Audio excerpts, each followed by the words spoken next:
If you look at our history, right, the history of Hinduism, what's happening there is, if you look at the yogurt, the history of yogurt, right, we made yogurt eating part of Charanamrita. Every puja, yogurt was part of this. Our ancient rishis knew that the yogurt had so much benefit in our body. So they made it part of this entire culinary habit. And guess what happens today? $1 billion industries flourishing on yogurt, just cultured yogurt. And we forgot the science, but we kept the tradition. Then turmeric, haldi.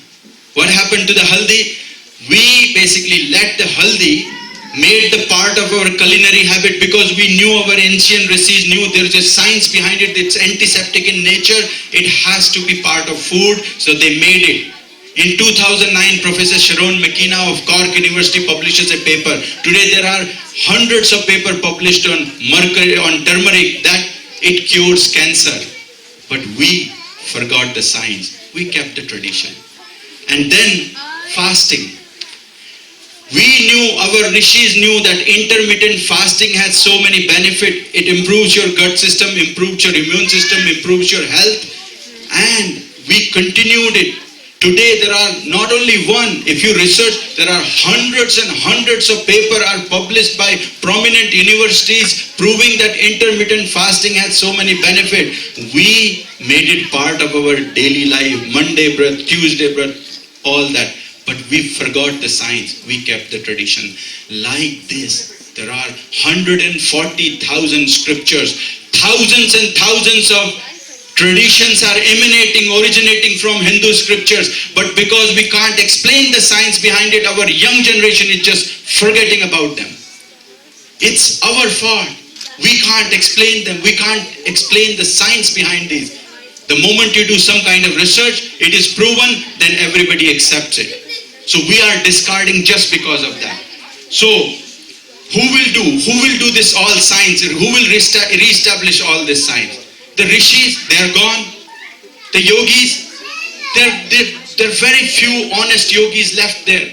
The Sanskrit universities, you can count them in India on fingertip. Do you leave this knowledge to the Pandits? They have one interest, most of them. Imam, Brahmanam, Dakshinam, Dasyami, they insert 3 times into the puja sequence so they get more Dakshina because they have a family to feed. You can't blame them. So who is out there to transfer this knowledge? They left. There is nobody else left there. So who will transfer this knowledge? So this is where the eYogi comes. So what is a eYogi? So to understand a eYogi, let's understand what is a yogi. What is a yogi? Kids, please. So what is a yogi, right? A yogi is an ascetic, a sadhu, a sannyasi. What exactly he does? He lives at the edge of the society. He doesn't integrate much into the society, but he has found something inside him. The ultimate path to knowledge or realization, the ultimate happiness. Those who reach out to the yogis, they basically involve you. They will give you the knowledge. Occasionally they write scriptures, but what happens? Over time, they are also disappearing. So an eYogi is a 21st century version of the yogi. These have decided the path of Krishna, the Karma Yoga, that I am going to have a family, I am going to have a job, but with my job, with my family, with my personal responsibilities, I am also going to have a little bit of detachment from materialistic world, and I am going to learn all the knowledge emanating from this and create inner happiness and spread the message across. So eYogi, what eYogi do? eYogi studies these scriptures, decodes, decrypts this knowledge into very simple, colorful, graphical format which the modern generation want to learn. He uses Facebook, he uses social media, he uses every modern means of communication and transfer that knowledge to all the young generation. That's what the eYogi are. So that's the message of eYogi. So a lot of you will say to me, Vedas are tough. Gitas is like, very, I can't understand. And sutra texts are awkward. Let me ask you, okay? Let me ask you this thing. What do you think? The 196 verses of Patanjali Yoga Sutra are tough, or Abhishek Bhai, the C++ programming, the pointers, to understand the pointers, what is tough? Okay, how many of you are sitting from the fintech sector here, finance technology? Raise your hand please. Okay, few of them, right? In last 5 years, Ashwin Bhai, you have replaced a teller with a robot, with a machine. And this has done, if you understand this very closely, only by Indians. All the work which is happening in Ireland right now in the finance technology, you guys have basically changed the whole world of banking system. So I am asking you, what is difficult?